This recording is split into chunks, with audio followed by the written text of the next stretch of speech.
Hey, what's going on? Welcome back to another episode of the podcast. Number four, done four now. Sick. I've been watching all of them still. And you are our first producer and first DJ. Sick. The first person who's not an MC, basically. Yeah. Love that.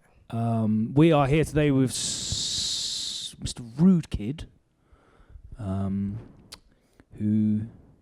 I've known for ages. I know you bloody ages, haven't I? Yeah, a little while. Yeah. Like youth club days. I don't class that as knowing you. You didn't know. You knew of me. I met you. Yeah. At the youth club. Let's tell that story because that's a sick story. That story. See, starting from youth club. Youth club was that youth club in particular was something that I used to look forward to every week. That was my highlight of the week. So what was that youth club? It was cool. It was in Rumford. It was called the Workshop. And them times I used to MC, man. Everyone was an MC at them points, man. Like, you probably don't remember, but you did pick me out as one of the MCs that you were feeling still. All right. But I remember that. But we were told that Logan Sama, he's coming down, and then everyone was gassed, bro. Like, yeah, shit, Logan's coming down. Sick. Went there, and then Stormin used to work there. Yes. Yeah. So and he was like, right. He was pushing me forward. Like, I don't know if I was not nervous, if I was like thinking, shit, this is Logan Sama at the time. What year was this? This is time ago, bro. This is over 10 years ago, I would say. Yeah. Like, I want to say like 07, 08. Maybe. This is early. Like, I was in like first year of college, so it's a while. It's like time ago. Anyway, yeah. Then I think tracksuits yet. Huh? What you saying, the Lord? Nah, today, look at me today, man. I'm humble. I'm calm. Came in humble today. But yeah, I the corner though. Yeah. Well, listen, you picked out. I don't know if you remember, but you picked out a couple MCs to come and talk to you, or something in a room in the office. Yeah, like so. Stormin, God rest his soul, asked me to come down and just see what was going on at this youth club that he was working at. It's Romford, and it's around the corner from me. It's up the road, obviously. Essex boy and that. Come down and see the talent, the youngsters. And, just like give some feedback and advice and answer questions and stuff. I don't know what he told you, but that's what he told me. Just to try and help out, you know? Like, I think we weren't told anything. And that. Yeah, we weren't told anything, but you're going to be there. Yeah. At that time, got summoned into the office to talk to Logan Sama. It was nuts, you know. It was like Logan was picking people, and we had to go to the office and sit down. And I can't remember what you said at all, but I remember you picked a few people. But from then, that youth club, I've made friends for life there. That don't even do music now. Who are my proper friends who I roll with every day. So that youth club, that was like a sick place, man. And rest in peace, Stormin as well, where me and him became more friends as well over there. So that really, I mean, yeah, man, youth clubs are so important for so many people. Such a great place, like youth clubs and community centres, like set so many people on their journey.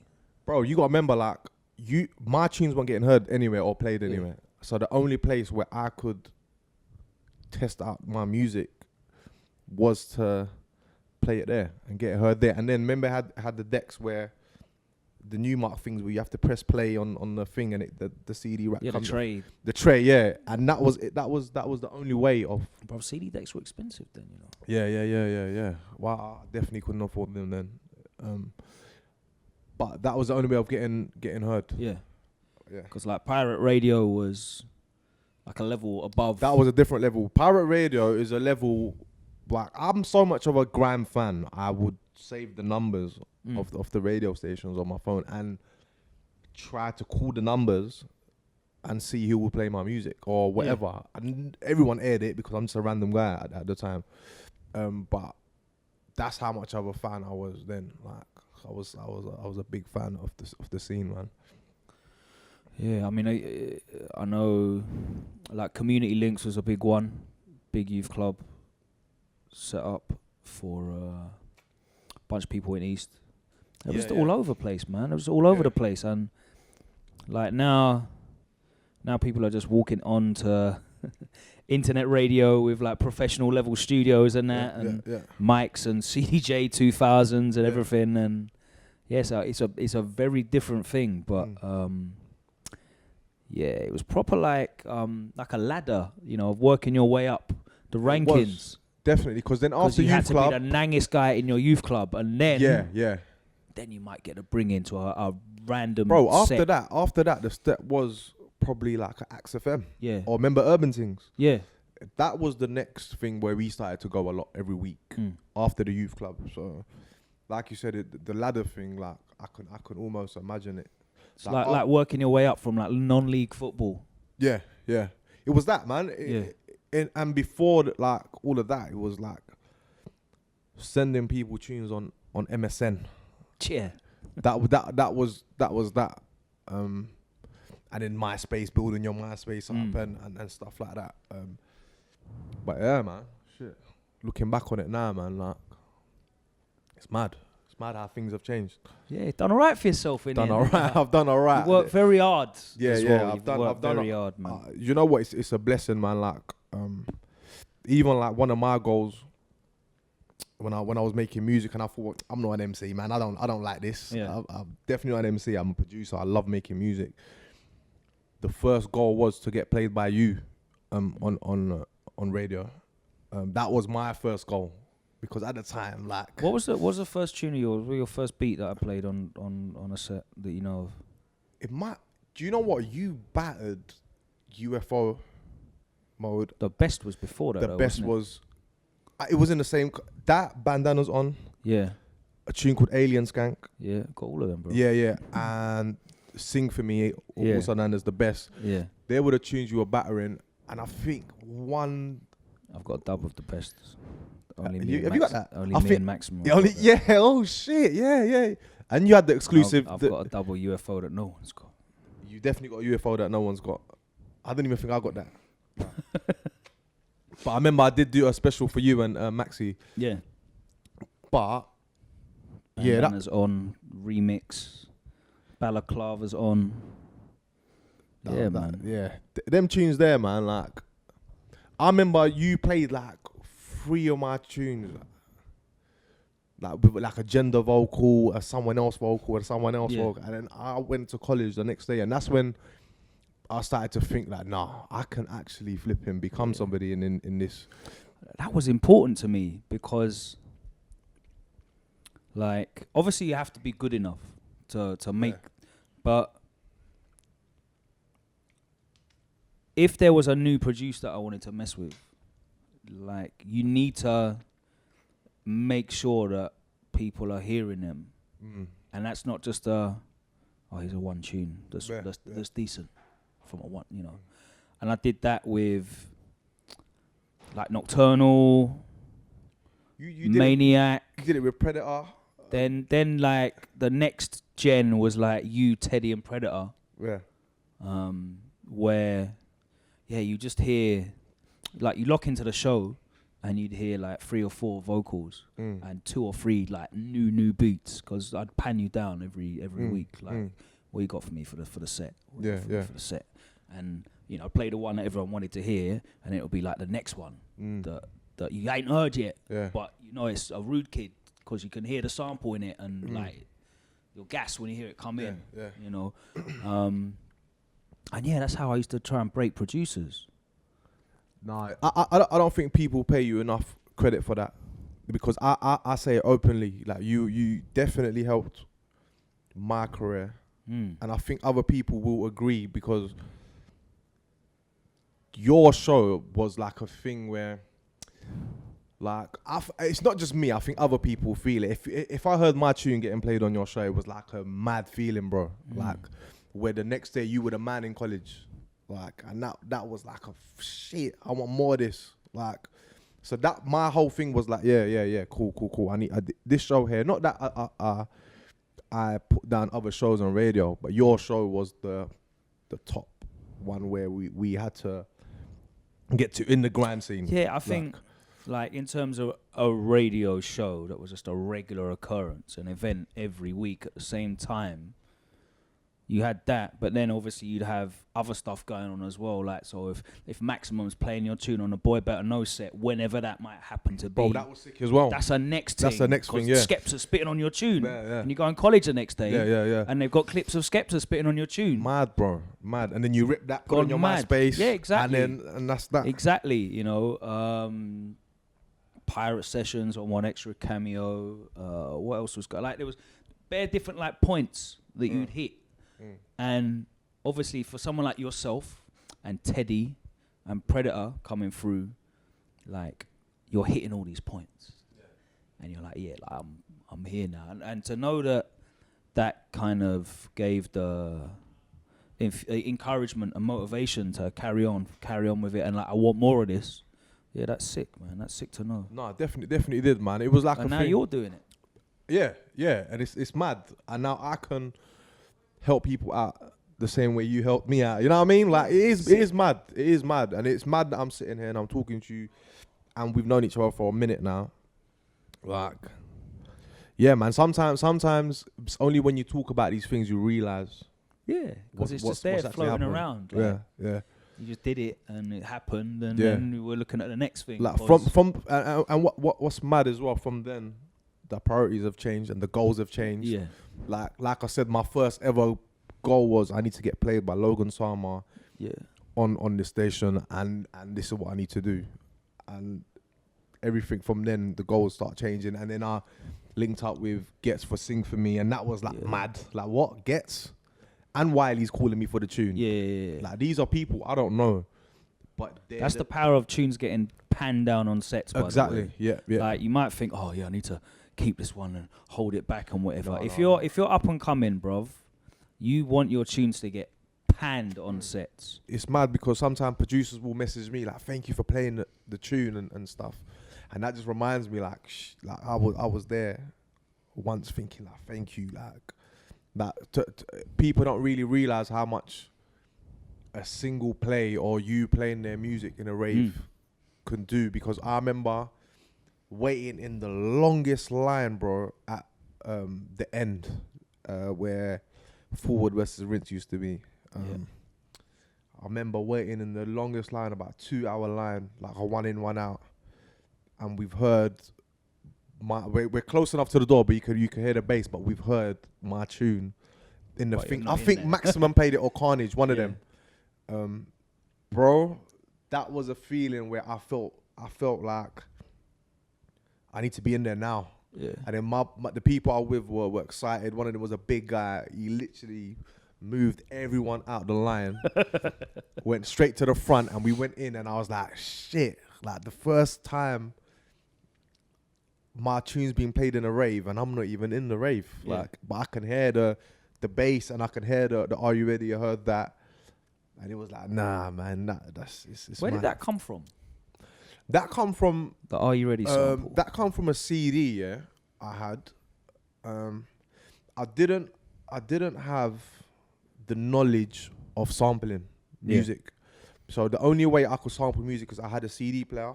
I had a PC mic, and I had sound recorder. So I put that mic onto the speaker. This is real shit. And you know what's mad, yeah? Yeah. I did that. I pressed record. Yeah. and that Are You Ready, which is weird as well, yeah. That Are You Ready is still the same rough mic. Yeah. Little thin, you know them thin mics that you could bend around and shit. Yeah. That mic on sound recorder on a PC. Stand. On the stand, yeah. Like that is the same Are You Ready I have till this day, and I've lost everything, but I've never lost that, which is a bit strange. Like, bro, you need to just put that in your email as a like. Yeah, I can never lose it now, bro. I'll back up everything. So tunes like UFO and Sing For Me and that's parts gone. gone. That's gone. Yeah. Like I think my computer when I lost the computer then when I was making them tunes, I thought I'm gonna quit because how do I start from scratch, bro? Collecting sounds, like having everything there. You've lost big tunes. These are the tunes like people like yourself are playing. I've lost it. So what do I do? But when was that? When did UFO come out? Not sure. That was a while ago. Like, but anyway, that was the start of the career, and I lost the computer, and I thought, I'm gonna have to quit, because how am I gonna collect everything again? And luckily, I didn't quit. Yeah. But you know what? There's a few times where I wanted to stop, like For other reasons. just not even just nothing's really happening. Yeah. Like financially, I'm doing music, but I'm not making money, bro. Yeah. Like I'm really not making anything, and I always speak about that. Do you think it would be possible to make money if you were just a producer and you didn't DJ? Like, would you be all right? Obviously, you could make some money, but would you make enough money if you weren't DJing as well? Over the last 3 or 4 years? I think as a producer, I could be okay. But my thing was I just never wanted to be that. I want to be the DJ. I want to be the artist. Okay. I want to have the show. I want to be the guy. Is that kind of like the same reason why you started MCing in the first place? You didn't like MCing. But no, but kind of thing of I want to perform. Like I want to be. Yeah. Well, I want to be the guy. I don't want to be just a quiet person. Yeah. That's just quiet. No, I'm a character. I've got a character. I've got personality. Yeah. I should be showing that off. But the MC thing was just like everyone's an MC. Like everyone in school, everybody just write a bar. Because everyone's spitting in the playground. Yeah. It's a cool thing to be an MC. Like, not that I care about it. Not that I would ever do it. I would never do it again. You're not on Clashing Teddy then, no? No, I won't clash Teddy, man. I'll leave the MC into him. But did you do a tune when there was all that producers trying to send for each other and stuff, but like lyrically? No. What when everyone was doing not it? Like producer clash, but like I think Teddy was on clashing on the mic with people. I think I kind of remember that. Because I remember like FaZe was on it. Yeah. But you know what? Teddy's a good MC, you know. Yeah, he's decent. Teddy could spit, you know. Decent. I think General Tank was on it. Yeah. And I remember being at Tank Studio saying, let's just do it. Like let's just all spray. Let's just spray on a tune and do it. But nothing happened. No. Banter. As a producer, do you make most of your money from sales or like PRS and PPO or like actual like advances and upfront payments, would you say? Advances and upfront payments I don't really take anymore. Yeah. And I do as well with a distribution deal. I do, but little ones I wouldn't. Because you can fund that yourself on a bigger scale, yeah. Even from like, we want you to do a remix of this single. Yeah, my remix, whatever, yeah. My remix fee is great. It's not that he's got good management. Would I be able to make a living of just producing? Like I said before, it will be very difficult. But streams and stuff has helped a lot. Yeah, but as the producer, it's normally not your tunes, right? Oh, like so it's given to someone else, yeah. So my thing now is I've done that, bro. Yeah. So my whole thing now is I want to do the Rukid featuring. Okay. That's all I'm on at the moment. Yeah, I'm gonna make other people tunes as well. But sometimes I don't charge people to take my music. It's more just a split on the publishing side. But yeah, I think as a producer, you should always be trying to do other things anyway. Why do you just always want to do one thing? Why don't you want to do loads of things? So yeah. All right, I hear that. What's the stream money like? Stream money is cool. Depends on how popular the tune is. I think, man. Could I live off it? If I didn't want to be... Stop buying velour tracksuits. This guy thinks I buy velour tracksuits all the time, you know.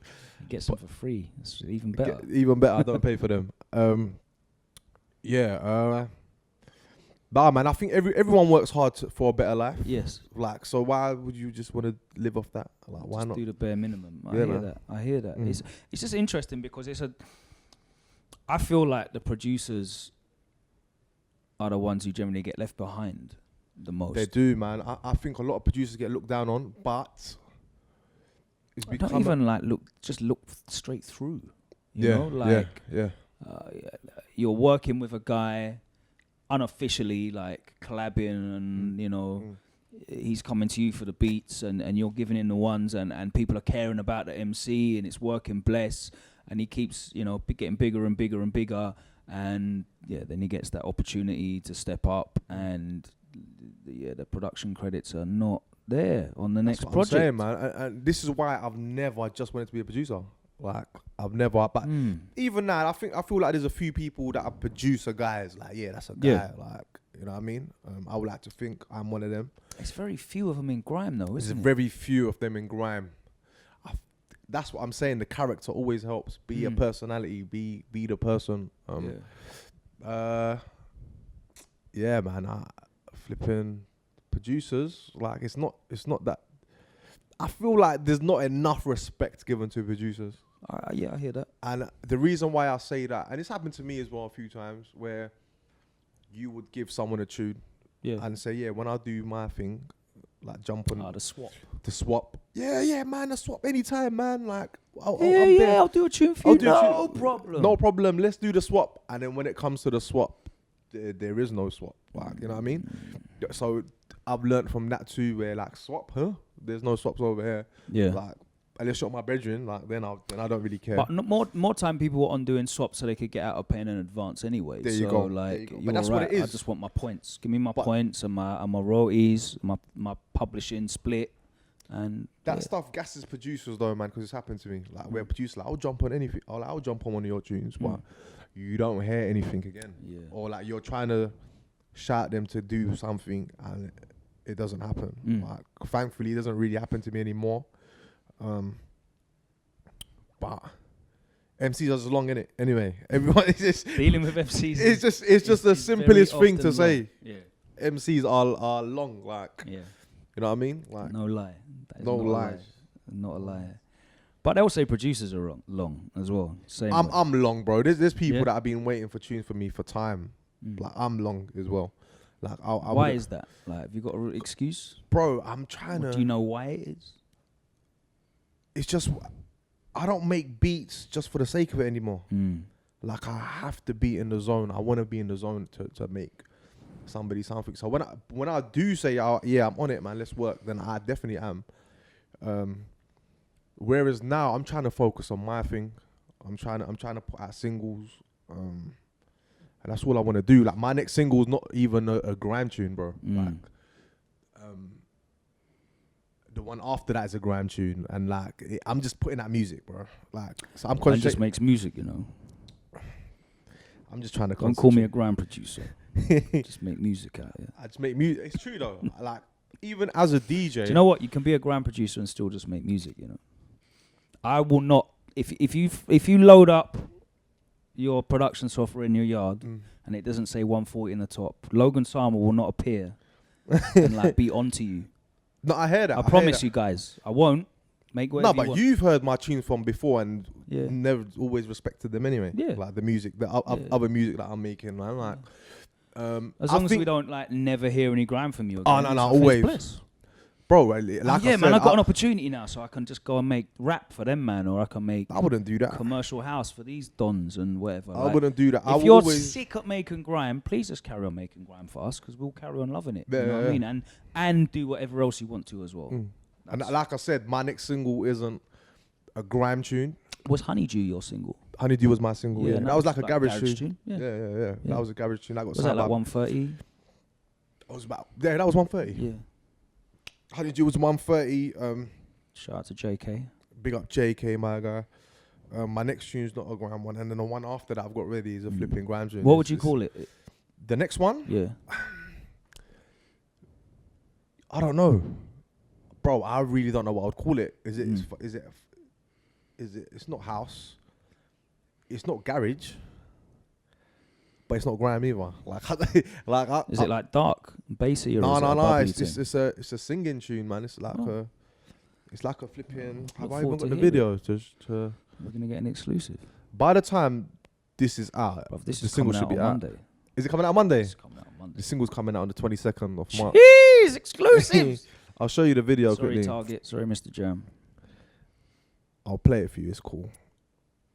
If I can find I it. don't even know who's on the tune or nothing. Basically, a single called Wolfie. She's sick, Okay. like amazing voice, and Belly Squad Okay. are on it. Yeah, man.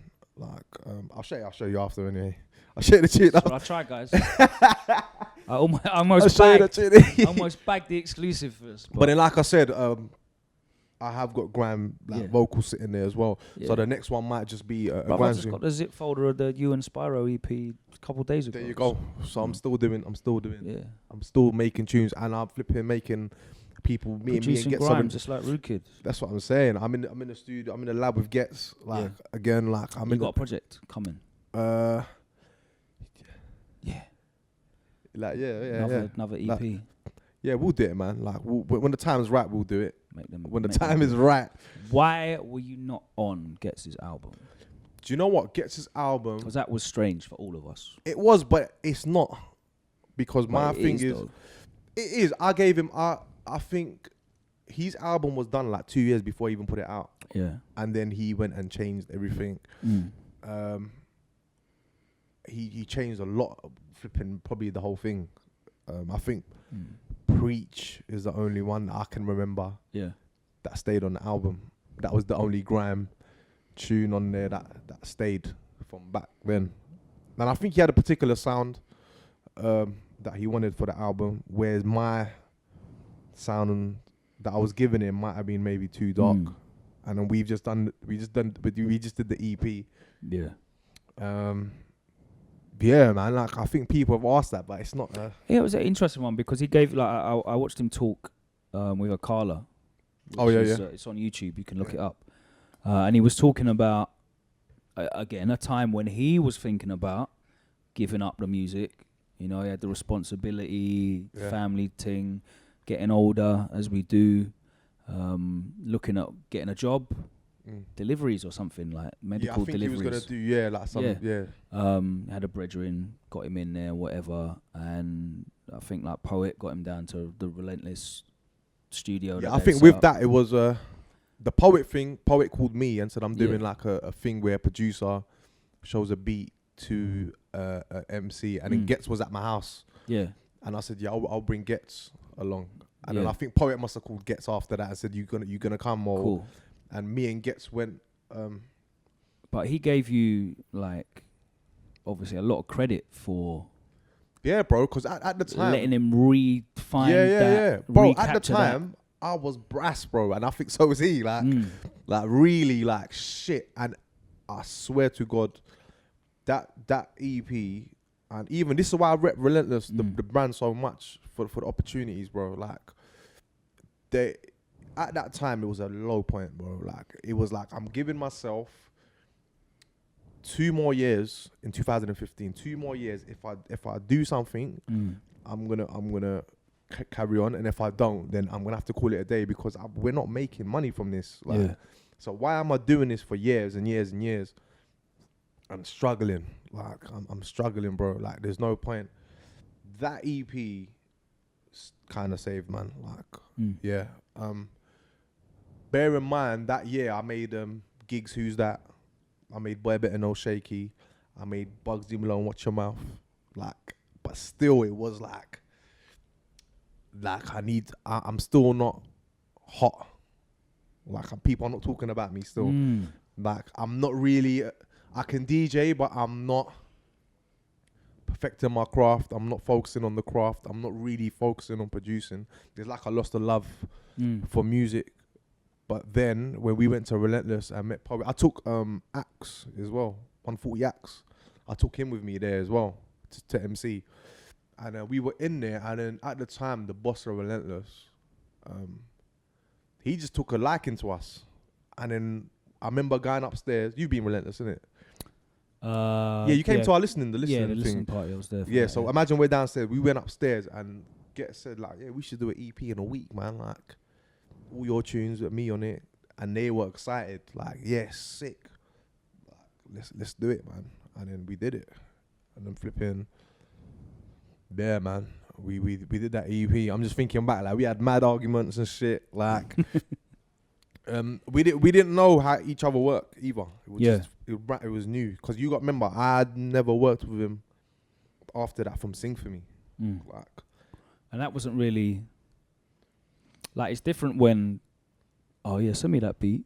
I want to voice that beat. That is very different from yeah. let's I go. mean, I went to the studio. I remember going to the studio with Maniac was there, Nocturnal and me, like, and it was flipping. Like the atmosphere was a bit mad in there. Still, it was like, yeah.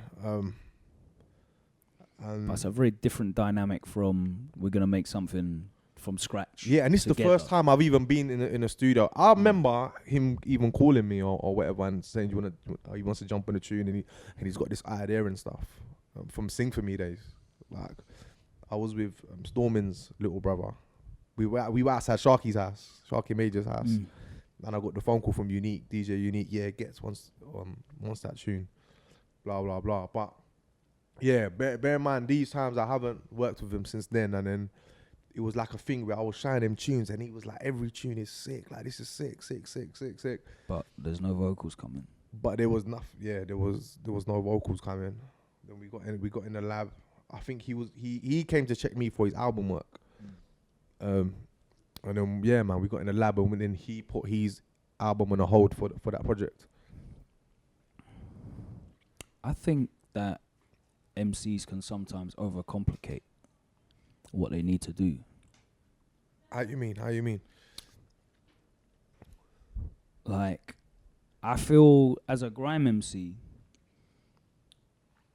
they feel a lot of pressure and judgment from all of the different facets of the industry, where I think grime in general is looked down on. You said producers are looked down on, but I think grime in general is looked down on. So like a lot of the time they feel they have to over impress or over innovate or push the boundaries even further. So there's a lot of pressure to deliver a project because the music's so different to pretty much every other genre of like black or urban music or MC-led music in this country. Like sonically, it's really different.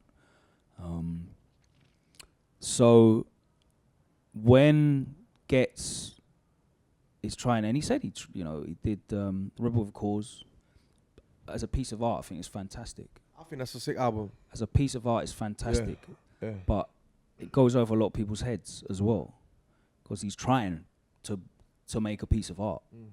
But when he did One Take, when he did, like even Done Already with Spy, and then the whole EP, it was just like the essence of what we love from Getz and you and the scene, and it was fun, and I could play it out, and you're playing it out, and Maxi's playing it out, and Spy is playing it out, and we're all out here beating these tunes, and they're getting responses, and people are hearing it, and it's like, yeah, I need to give that, like, they need to give them this as well, and it's simple. One Take simple, like says what I made One Take very, very quickly. Yeah, it's simple. Yeah. And that tune revitalized both your careers. Yeah.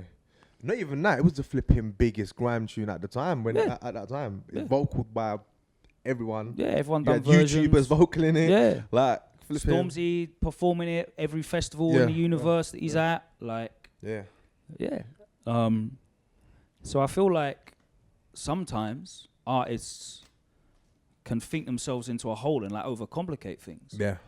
When maybe like they overlook, because it does come so easy. I've had bare conversations with MCs over the years where they've been like, I don't care about reloads. You know, that side of grime MCing, don't care about reloads. Not interested in it. But the crowd care. Yeah. You know, the fans care. Yeah. And that aspect of being able to spit and get a massive response from a crowd is mad powerful. Yeah. So I think we should always remember that. Always, man. At the same time as pushing the artwork and the boundaries of what we're trying to do with the music and always improving the craft, I think it's good to not forget and leave behind that like Route 1 football, No, basically. no. Do you know what I mean? Like I wouldn't want to go to a rave where I don't hear one of my tunes and it's you're in a gram rave. That will make me think, nah, like I need to hear at least one tune of mine getting played in a grime rave, like definitely. But I mean, there was a period of time where you weren't even playing enough of your own tunes. I know we've had conversations about it as well, like going out and you're doing DJ sets, and I'm thinking, he didn't play that tune. Like these are all tunes that are nang and they're getting rinsed on radio. Like, do you know probably I'm why playing though? half of them. Because I've made the tunes, Yeah. like, and it's like I've heard these so much. That's the thing, you're overlooking. I've like, overlooked the greatness. Yeah. You know. No, you're right. And to me, it's like, okay, Logan's played this one, battered it. Spyro's battered it. Maximum's battered it. What else have I got there to play? Like, and it's you. Like they're there to see you and hear your tunes. It's your I set, I heard that. So, yeah, man. I think give it to them. when I DJ in a grime rave or whatever, I would be different. Yeah. But festivals and other places like the bigger shows, like over the years you've definitely started experimenting. And yeah, man. I play everything, bro. Like and that comes with like having massive crowd shows, like big capacity shows, and doing bare festivals, and learning like, hold on a minute, I need to please Emily that doesn't have a clue what grime is. Do you know what I mean? Like, and they're all there, or you're a better man than me because I don't care about. Tristan and Emily, they can fuck off, bro. They're getting what I'm giving them. Nah, bro. That's just how I am, man. Like I said, man. I've always wanted to expand. I make different music.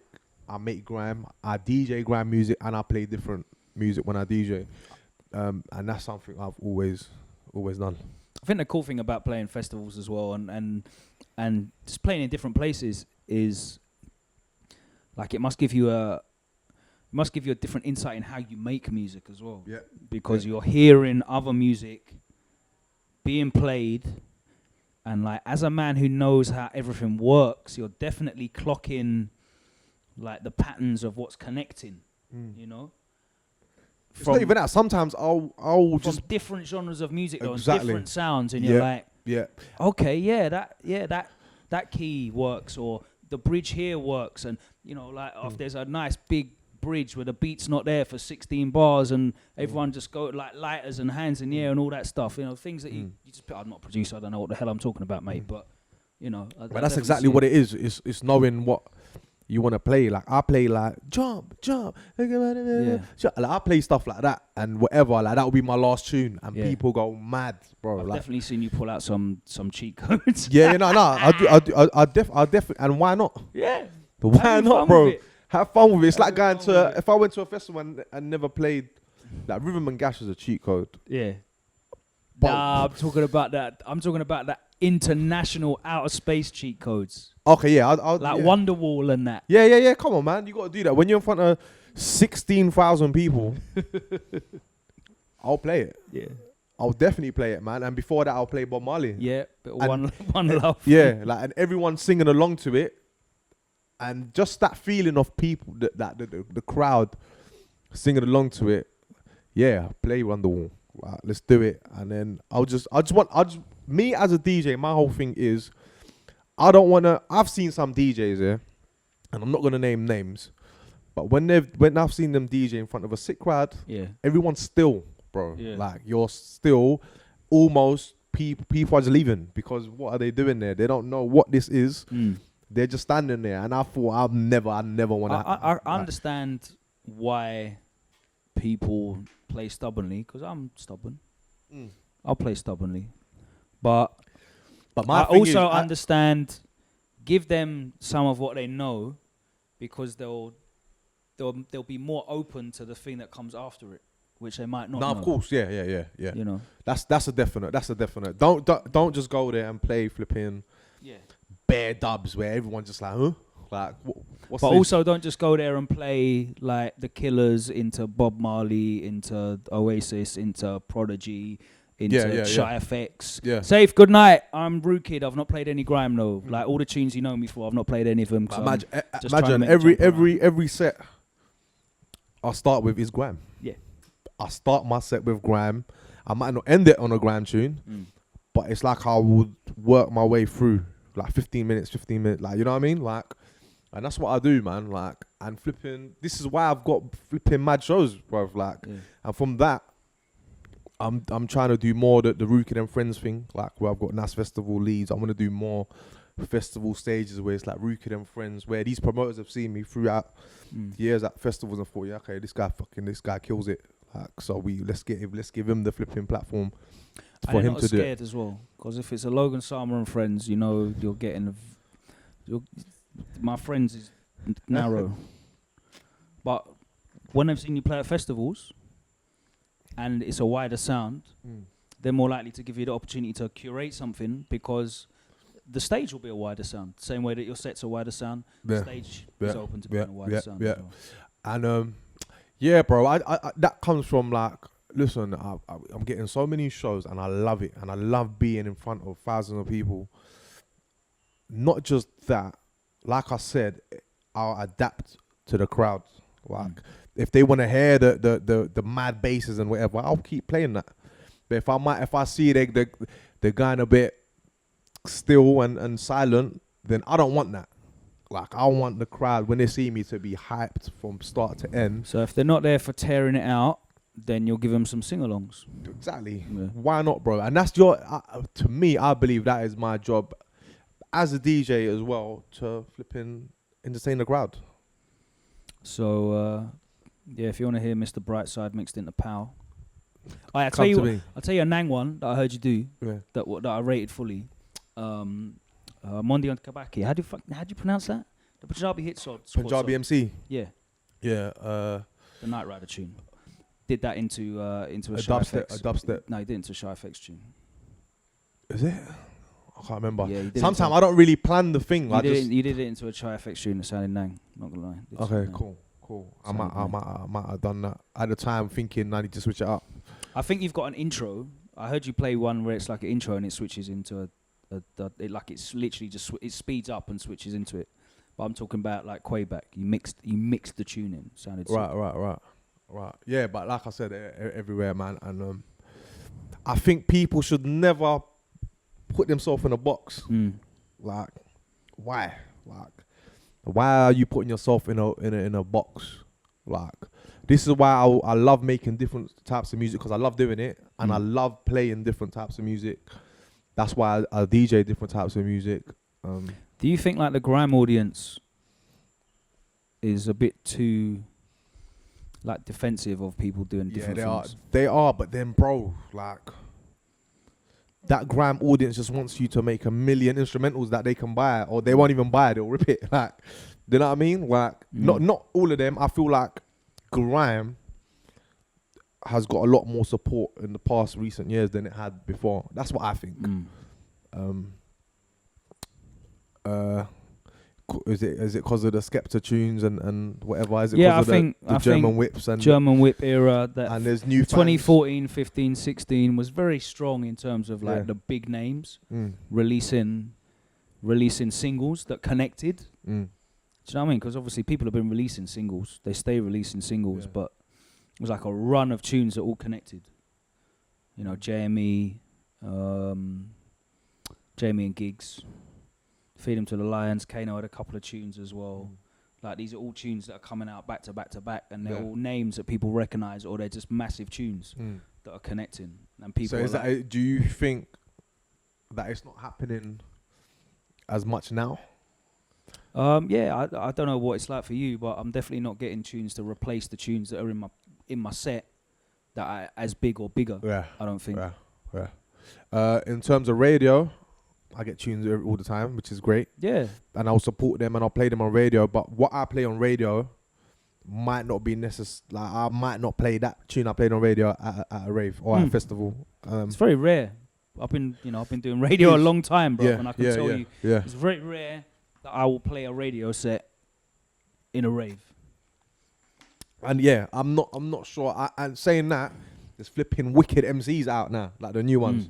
I think they're sick, bro. Yeah. Like, I'm not gonna say they're not sick. Like, some of them are they've got it. Like, You know what I mean? Yeah, but now it's up to them to flip and take it to another level and become the next Skeptors or. And some of these young MCs are making tunes that are starting to connect as well. Yeah.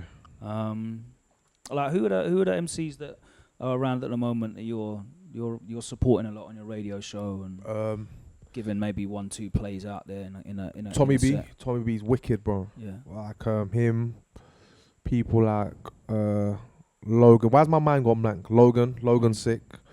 Mike, of course. Logan, other side. Logan's the MC Logan. Yeah. I am sick though. He can't MC. Don't name like you.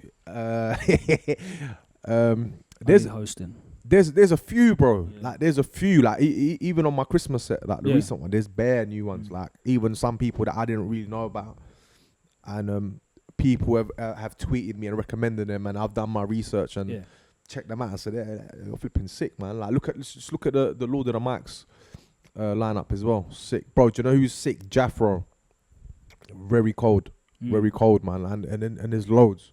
Like there is actually a load. I see him do a freestyle video. SBTV. The other day. Yeah, the delivery was wicked. And he's singing. He sings as well. And not even that. He just doesn't do grime. He does flipping R&B tunes and shit. Yeah. Like he does everything. And he's sick. He's sick, man. Like. And then you got like straight up and down spitters. Yeah. Out there like Mez, Nang, Yizzy's Nang. Yizzy's very, very cold. PK's still young. I'd still class PK as a young MC as well. He's young to me anyway because I'm an old man. But yeah, like different styles. Yeah, yeah. And it's like that again. You know, like we had a bit of an era where you clearly heard that there was people that were super influenced by like Kano and Getz and Scorcher, Wretch, Devlin, like, and people were sounding very like there was a whole tier of MCs that were very similar in terms of style, you know. Whereas when we first started out and used to listen to like Nasty Crew's a great example, right? So you had your Kano and your Getz, and then you had your DWE who was. You know, who DWE had a massive impact on Kano as an MC, and Kano had an impact on Getz. Yeah.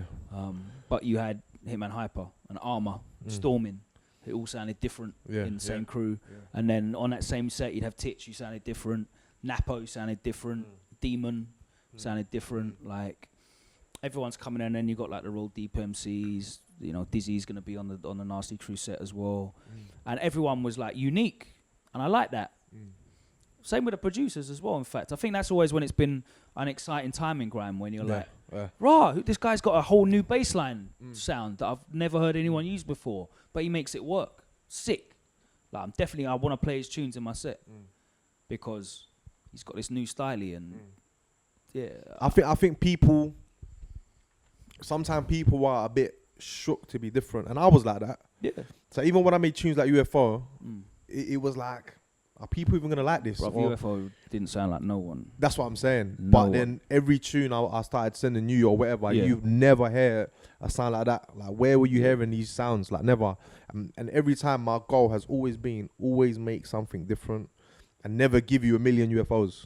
Like and that's why I put the argument. I've definitely said that to you as well. Yeah. Like, you'd send me like Spring. There was the electric styley. There was Jack Daniel styley. Yeah, there like was the raindrop styley. I'm remembering it. It was just like there's loads. They could all be different producers. Yeah, they could have definitely all been different producers. And that's why I've always thought to myself.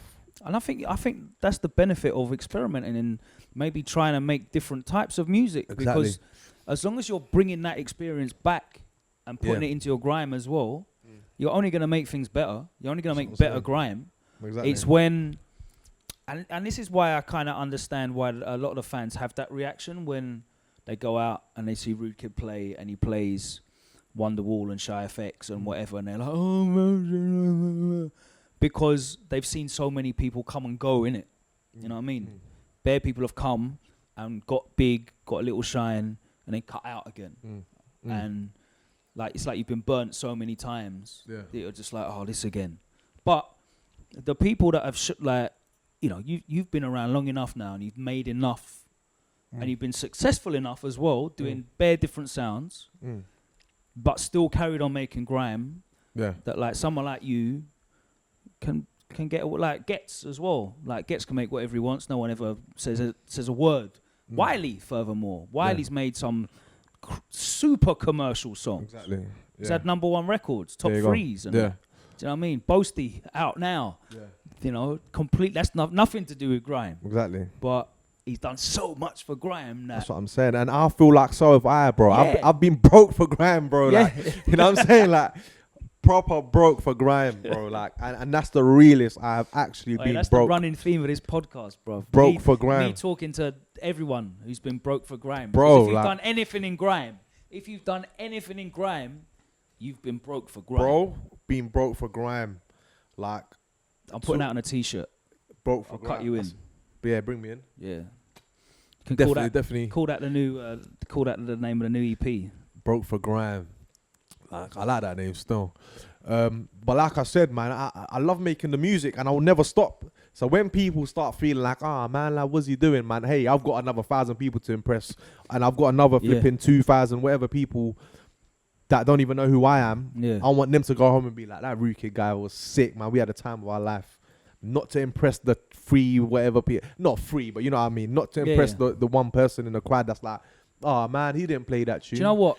It happens at every level. I remember this will stick in my mind. You know when you get bare like positive stuff, but that one Don, bro, it hurts. Pops up in your mentions. That it hurts. Shit house in your mentions, and and it throws you off. I done a set on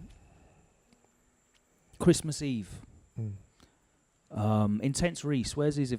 You know, P Money's DJ. Yeah. Where's his? Northamptonshire. It's in. I want to say Kettering or something like that. Yeah, it's Northampton. It is Kettering. Yeah. Yeah. But it's what's it called? The Loft. The way he does his thing. Yeah. I done a set there. A whole grime set. Whole set's grime. Cause it's me, you know me. And it was it was like 2016. So it was. I was just bare through balls, bro. It was just bare through balls. Yeah. Everyone knew every tune. Yeah. It was sick. Yeah. Like everyone's going mad in there. Sweatbox, full up. The room's full. And I come out and I'm in my car and I unlock my phone and I look on Twitter and some dons added me and said, "Oh, I was expecting a proper grime set, not this commercial music. Yeah. Why are you playing Stormzy? Shut up for, bruv." Don't think I didn't search this Don's timeline. Yeah. And 4 months ago when Shut Up came out, man's like super gassed to buy it and whatever. Yeah, bruv, like you'll never make everyone happy. You can't, it's impossible. I know who you mean, and people at the front that like, I just want to hear the new thing, that I like it how I like it, and that's it. And like, but they're not, like even, I've done a few shows as well, but the first time it was a guy standing at the front. Bear in mind, I think it was like a 3,000 capacity. Yeah. I don't know where I was, but everyone else is going nuts. But there's a guy at the front, on the things, man. The barriers. They're standing there like this, looking at me. But I'm not focusing on the people mosh pitting in the middle and people going nuts. I'm more focused on this one guy. And then I think I played something. He was like, better. And in my head, it just made me angry. Prick. Yeah, I'm like, shit. Am I?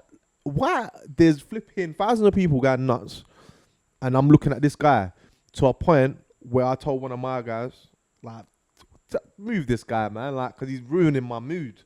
Like, I'm literally mixing, which it sounds mad, but I'm literally mixing. Instead of looking at the whole crowd, I'm looking at him to impress him. And then in my head I thought, what the fuck am I doing? Like, why am I impressing this one guy? Yeah, that's happened. And I did one rave on a New Year's Eve, I think, on New Year's Day, one of them. Yeah. And yeah, man, the same thing. Like, I think he was just a grime guy and I'm playing everything. People are loving it, people are vibes in. Like, bro, I play garage and shit. Like, I'm vibes in. This guy's just there like, where's the grime? Like, where's like, we want more of that. Like, but how I do my sets is I run through genres. Go through the sounds, I go through the sounds, man. But Like I said, I've done flipping a lot. I don't understand like, what goes through these dons' heads, bruv, because like you're standing with hundreds of people around you, sometimes thousands of people around you. Yeah, not everyone's gonna like every tune. That are having the best time. Yeah. All around you. Yeah. You're surrounded by people that are having a wicked time. Yeah. Like, how's your brain work? No, this is not good. Yeah. It's kind of it's not selfish because I get it. It's definitely selfish and inconsiderate. It is a little bit, but if I went to a rave to see flipping someone that you think will just be spinning dark dubs and flipping bare grime tunes, like you might just be like, oh, he's not playing flipping thing, or he's not. But the worst thing is people telling you what to play and you're the DJ, like stuff like that. Get out of here, man. Like I told you, I've been broke for grime. I've done my thing for the scene. I would like to say I'm somebody that's somebody. What can I say? Like I'm not gonna say I'm a pillar in the scene, but I would like to say I'm somebody that's done a lot in the scene, and I get credit for that. And to a point where before I didn't really say it as much, but I do think I have done a lot for the scene. Definitely have. Yeah, man. Like I say you've done a lot for the scene. Yeah. It's like, and people don't realize that. Yeah, man. Even giving people tunes that they would enjoy, and then like, we're making jack shit from it, not making money. So now when you're financially stable and you're doing your thing, let us flipping live. Like I try and take something positive from everything. Yeah. Even when it's like shit, is at least a lesson I can take from it. Yeah. And from people like that, I take you're passionate about grime, which is great. People, you're passionate about grime. But you know what? Just today, not even the whole day, just tonight, this half hour, allow me. Yeah. Oh, vibes to be. I don't get people that just listen to one genre of music. Fuck.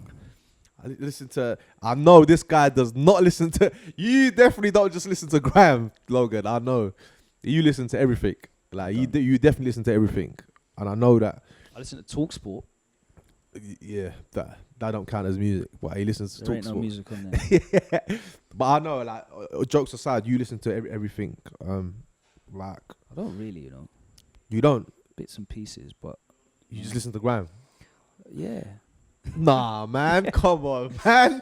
I have like one or two. So when you're in the whip, you're just listening to grime in the whip. I listen to TalkSport in my car, bro. And that's it. Yeah. And grime. Yeah. Okay.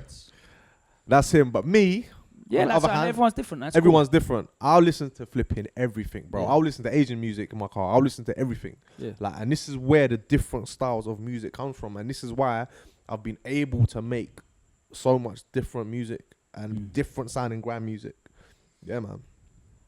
That's why. Like I said, man, when you bring those influences back, yeah, you know what I mean. I don't listen to American music for my like enjoyment. Okay. I'll study it. I'll try and break it down, and like if I see everyone talking about a tune or an artist or whatever, I'll listen to their music to try and understand it. So what did you think of One Dance? Because you had a hand in that, innit? One Dance was a weird tune, man. Like imagine. Didn't you produce the end? Or yeah, so you know the last 50 seconds of One Dance where it's a bashment tune? Yeah. I made that. That's what I'm saying. The people don't really know that. Yeah, so... Logan, you know, they definitely got peas for that. Definitely. I got like 0.5% of the publishing. I'll take it. A Drake tune? About 7 bags, mate. It changed my life. Not going to lie. I'm just saying, you're not even a producer and you produced... That was... So the first tune you produced... Imagine how weird that is. The first and only... It's not grime. The only tune I've ever produced. Yeah. Imagine how weird that is, yeah? Being at home, your Instagram goes bing! And it says Champagne Pappy. Yeah. Right? That's weird. Right? Then... Amazing, though. Then 1985 turns up with the laptop in a hotel in London. Yeah. And he plays it to me, and it's Crazy Cousins, but slowed down. Yeah. And I'm like, I'm Logan Sama for a start. Like, I'm just this. I'm this grime guy. Grime. Yeah. Grime down the line, straight down the middle. Grime, and you've brought me Crazy Cousins, but pitched down. And you want me to, I don't know what you want me to do with it. It was really hard to get my head round because I'm not a producer. And I heard it and I was like, okay, what frame of reference do I have at this BPM? And it was Bashment. Yeah. So I just cut the vocal sample up and replayed the drums in Maniac's house, actually. That got done in Maniac's house. Right. Yeah. And I thought, yeah, we can just make this a 80s Bashment tune. So how come you've never wanted to make music and just thought, let me just be a DJ or a radio presenter. Let me not even try to make a tune. I started my life as an adult, 16, 17, failing to do comic art, like comic book art. Right? My dream as a teenager was to go to America and study to draw comic books. That's what I wanted to do, right? And I wasn't able to do that because I didn't know how to get there. And I couldn't just force my way through. I didn't know how. It was like, just didn't materialize. And drawing comic books was something that I saw and loved and then wanted to do for myself. And I flopped that. 16, 17, these same times, I'm starting to sneak into clubs, underage and whatever. Garage is out. It's 97, 98. You definitely love garage though. Super love garage. Exactly. So you don't just listen to grime. Yeah, but there was no grime. I hear that. I do hear that. I was a garage DJ. Yeah. And then suddenly this thing called grime appeared out of the sky. But my favorite DJ was EZ. Yeah. I didn't have decks, didn't own decks. I had one stack system, my dad's stack system. And I would buy records and dub them off on tape. Not mix them, just do little compilation tapes. So I didn't have to listen to like really bad pirate radio, terrible signal and that, because I live in Essex and signal's myth. So I bought records, so I had bare records and no decks. And yeah, eventually I'd wanted to be EZ. I started mixing because I went out and saw EZ just manipulate people in a crowd to have the best time, because I was one of those people. And I was very, very, very fortunate enough that I actually ended up being good at that. But everything else that I like, I'm entirely happy just being a collector of it. I don't need to be a creator of it. You know, like people are obsessed now with, and you see celebs do it all the time. You know, I'm into this, so I'm going to do it myself. Clothing range, I want to be a designer. You know, I want to do this. I want to, you know, I'm famous for doing this. I'm good at doing this. And because I'm good at doing this, I'm going to try and sell you this. Because I enjoy it personally, so I'm going to try and do it as well. But for me, I don't have that drive. I'm happy just collecting. And with making music, I'm happy just enjoying grime rather than trying to do it myself. I have no idea whether I'll be any good or not. No, I don't. Who knows? I don't know. I made like 3 bootlegs back in the day. And did you make a whole bootleg? Yeah. Can I have that? Have I got it? You probably got it. I did an Eskimo. Yeah. I did a Ho. And I did a I Love You. I don't remember your I Love You remix. Spyro played my I Love You recently. Wait, did you make that? Have I been playing that? Is that the I Love You I've been playing? I don't know. It goes dun dun dun dun dun dun dun dun dun. You made that? Dun, dun, dun, yeah. I didn't know you made that. I've been banging that one out recently. Yeah, I made that. Flipping no. That is a bootleg I've been after for years. Yeah. I'm not gonna say who gave it to me, but God bless him, because I've been after that for years. Can I have it, please? Have you got a WAV? It probably not even a WAV, like. Shit, they're sick. Yeah. Sick. Cool. I learned something new today that you made that, and that's a sick bootleg. And the whole one, I think someone told me you made it. Yeah, because I gave it to Pac-Man and he pressed it up. Yeah. So a white label came Is it out girls with in Logan's girls in the east? Big baddies. Girls in the east. Girls in the east. Is that the one you won? That's how it I starts. don't think so. That might be Vader's one. Is it? I can't remember that intro, man.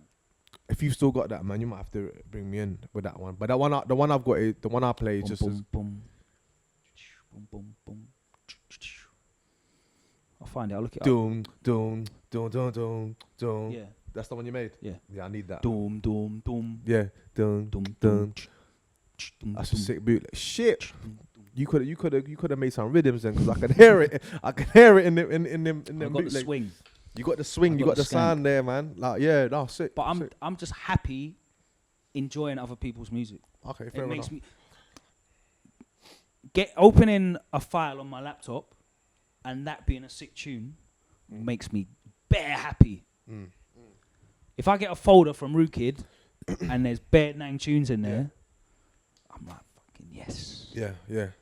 Yes. You got something new. I'm stingy with Gassed. tunes as well. I'm proper stingy. Yeah. With tunes. He really is. I'm definitely. But you get the tunes, so you're I alright. can't complain. You can't complain. But it's not frequent. But you know, Yeah. it's not like I listen to your show on Kiss and there's 7,000 Rookid tunes that you're playing. Well, you can't. Yeah. Because there aren't. Yeah, you can't. Yeah. You ain't got bed. Like, you're not hoarding them for yourself. Nah, but Maybe bro, one, two. if you came around and saw my computer, I've got so much. I've got so many tunes, but it's like I can't.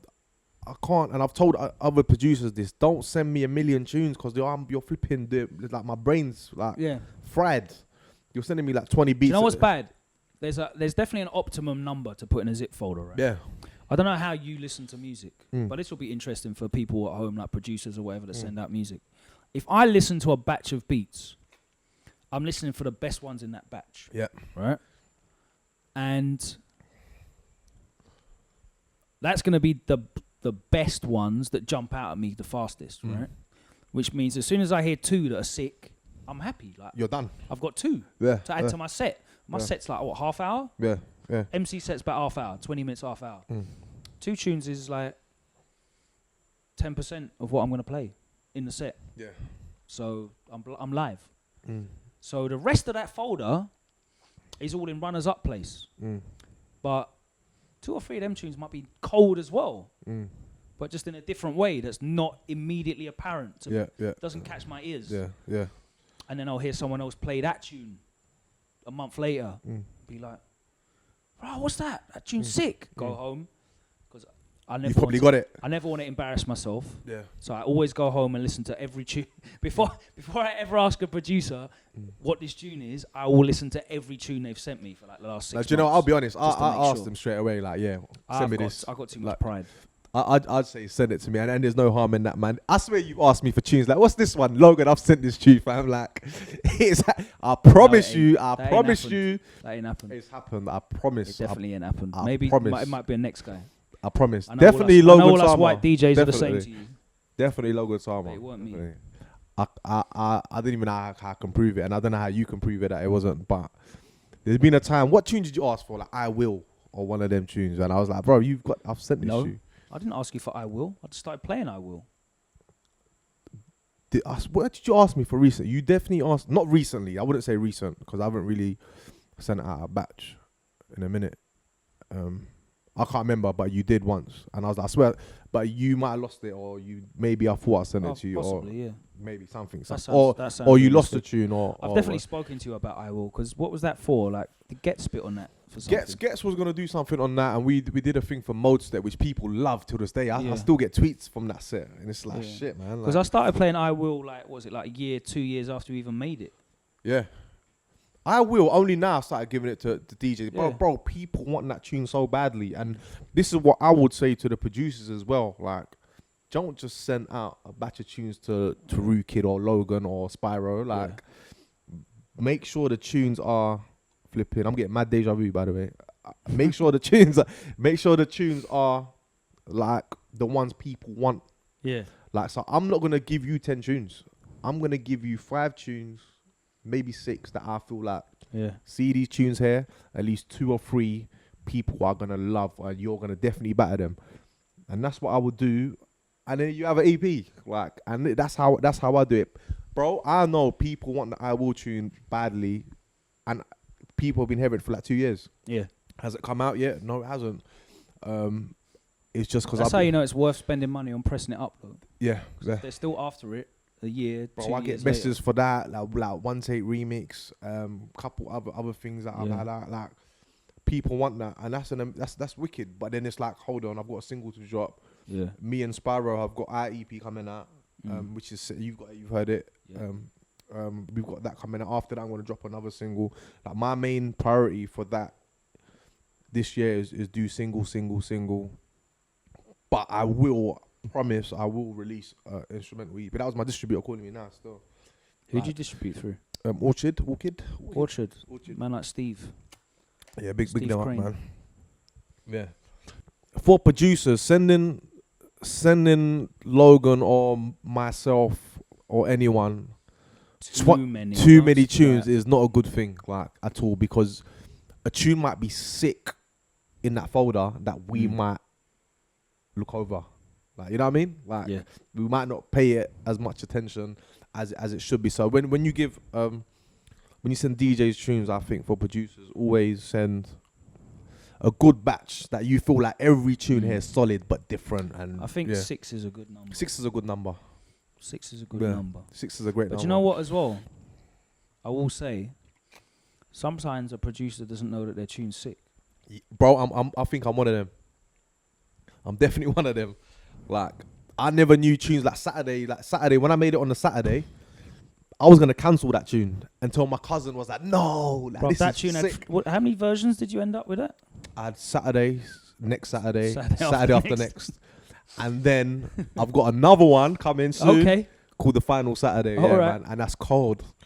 It's called The Final Saturday, and that's gonna be the last of Saturdays, bro. My email inbox is open. It's there, it'll be there soon. But I'm just saying, like, even that, bro, I was doing nothing in my thing. I signed a deal with Sony. I did the Get Busy tune. I wasn't allowed to put out any music.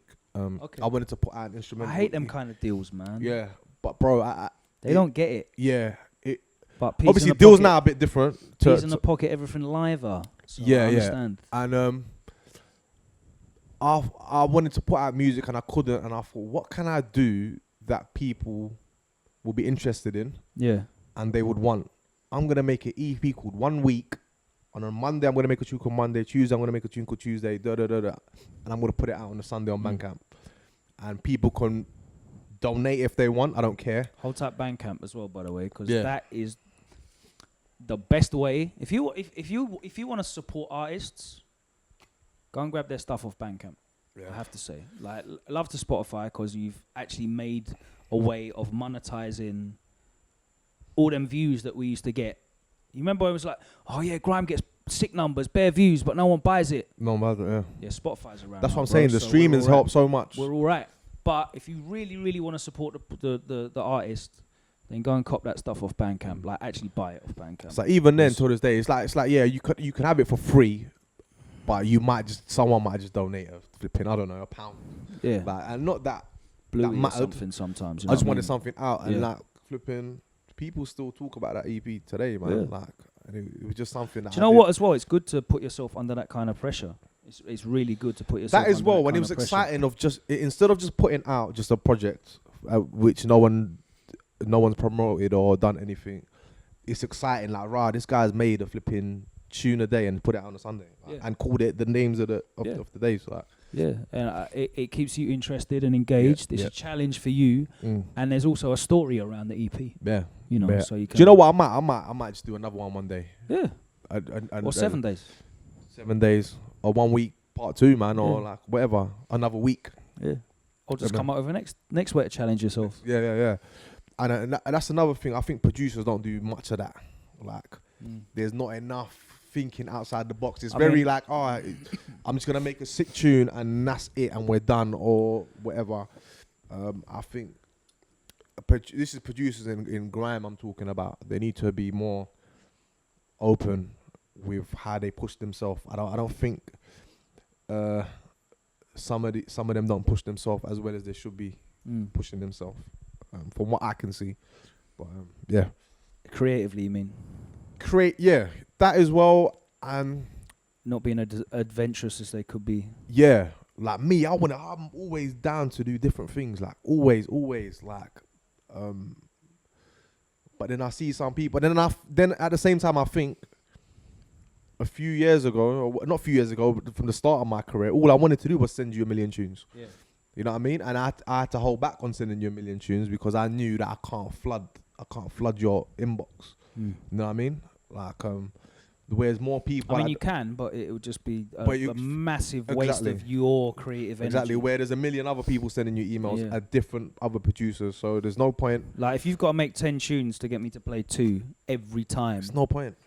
It's draining, bro. It's draining. You might as well give the other flipping 8 tunes to different MCs and say, here you go. Yeah. Like, have it there. And then the other thing for producers as well, I think producers nowadays, some do, some don't have enough patience. With what? With getting their music heard or getting out there. Like, I get it, it's frustrating. Not like I've been there where you go out or whatever and someone's talking about another producer and you're thinking, but I'm better than you, man. Like, and no one's talking. You know what I mean? Like, there's not enough patience, but not really realizing that. Like, shit. Like, your time will come. Your time will come, man. Like, and that is the truth. Did you watch the episode we did with Manga? I watched a bit of it. I think I was driving and what bit did I get up to? When you guys are talking about how he robbed Garms and that and Avisu jeans and shit. One of the things we spoke about at the end was something that I mentioned, and I think this is relevant to everybody. Like, if you're good at something, then really the test is just lasting. Yes. Because eventually the rewards will come. If you're actually good at something, if you're rubbish and you just keep doing it, then it's long for you. But I think we've noticed that with the story that you've told us several times, that the fact that you kept going meant that you got to the rewards in the end. And a lot of people who are definitely talented and have enough ability to succeed will get to that point and be like, nah. Bro, like, there's always going to be days where you want to stop. But you really, like, it happens to me flipping, like, all the time.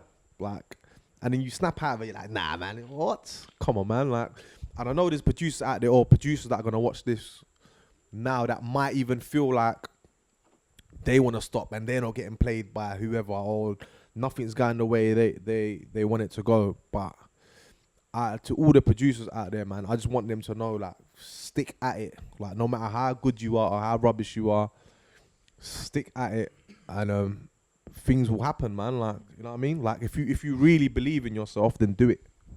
Like, otherwise, to find something else then. Like, because you don't believe in yourself enough because you're stopping. Yeah, you need that commitment. Yeah. At the end of the day, we're doing a hobby for a career. If it was easy, then everyone would do it. But it ain't easy. It's hard. Thankless. Takes ages. We've all been broke for grime. Yeah. You talk about goals as well. I think one of the things that I learned was you set yourself a goal, you hit that goal, and then you create a new goal because you've achieved that one. Yeah. Right? What I started to realize was I'm creating myself a plan of success that I need to go down every time, like a roadmap. So if I want to maintain a success, I need to keep hitting those goals each time. Yeah. Not just, I've done that, so I'm going to leave it in the past. Now my new goal is this. And I only care about this.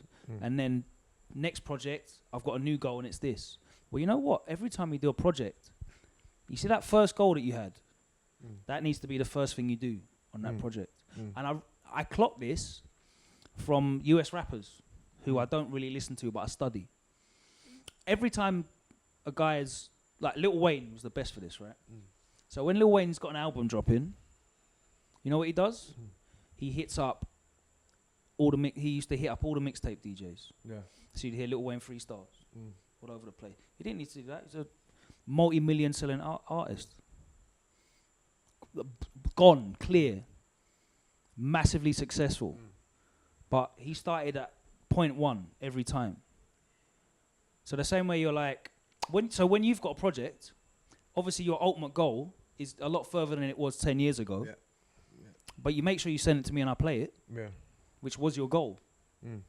True. Do you know what I mean? True. And all these goals that you've achieved, you know that you can do them, and they become steps, not goals. They're steps. And I think that's really important because, especially in grime, we're kind of learning as we go, starting out. Like we don't really know what we're doing. Like we're just experiencing it and remembering what works and trying to do it again. Them goals become steps, and I think that's really important to remember because them steps are what got you to the point you are now, successful, you know, able to execute things here, there, and everywhere. You know, the freedom to do whatever you want, the respect and power to, you know, get these distribution deals and publishing deals and whatever. And you see a lot of artists get lost because they leave them goals behind and they're just focusing on what's in front. And they get lost because they don't know where, like, there's no route. Comes to the next project and there's no link to their fan base. They've lost their core fan base. And guess what? The commercial crowd doesn't care about you this week. They care about this next guy. Yeah. And now you're like shit, my stuff's not connecting. I'm hitting up Target for the premiere and like I aired him last time. I can't get the tune. But that's one thing like I've always done, and even if people have aired me or whatever, I've always been polite to people, and I've always shown people the same respect that I want from people, and that's why I feel like it's hard to get aired, but you still will, like, which is cool. It's everyone's human, everyone's got a million things to do. You still will get aired, but it's always a thing where like, right, cool, let's move on. One way or another, you got to achieve that goal. Yeah. And you're going to get aired loads. Like definitely. Back to my first goal, getting played by you. You weren't probably seeing my emails or whatever. You probably were, but it was like, I'm not the guy. Or I'm not on your radar yet. And I understood that from back then. That maybe I need to do more work or send different tunes that might stand out a bit better. Like, you know what I mean? You never stop. I think a lot of people, when they don't achieve their goals in a time frame, a certain time frame, they stop. But then don't put time frames on the goals. Like just flipping.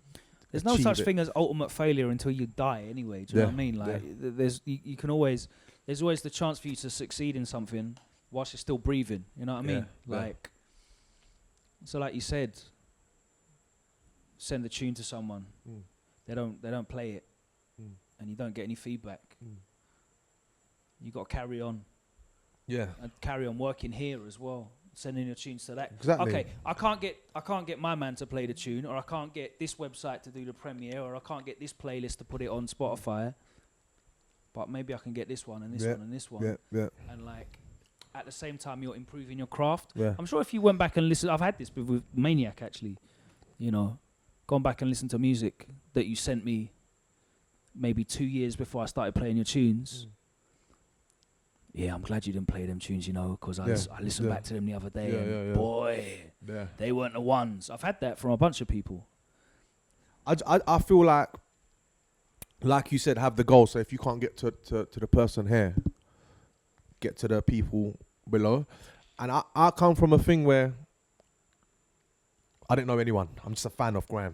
Like, you know what I mean? Like, I didn't know anybody at all. There was no bringing. There was nothing. There was none of that. So my thing was, how do I get people talking about my name a bit more, or kind of know who I am? Like, and the thing was, I'm gonna make a tune. At the time, it was called Danger Rhythm, and I'm gonna give it to every single person and let them vocal it, no matter how shit the MC is, how good it is. And that's how my name started floating around, like on a lower scale of grime.